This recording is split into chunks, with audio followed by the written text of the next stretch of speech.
देखल ना चाहे प्यार के दुश्मन लोग भाई।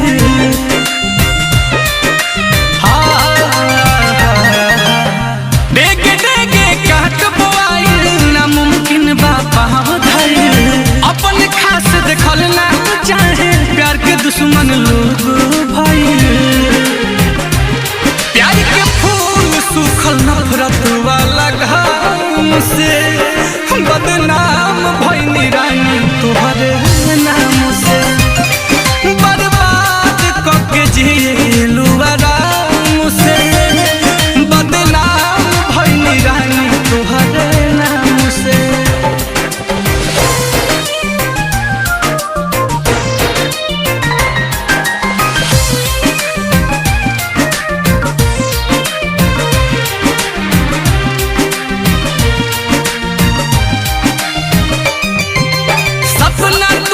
शीशा जैसे दिल चकना चूर भइल।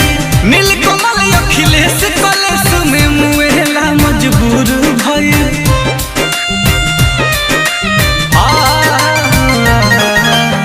सपना टूटल शीशा जैसे दिल चकना चूर भइल। नीलकमल अखिलेश कलेश में मुएला मजबूर भइल। जी रही राम से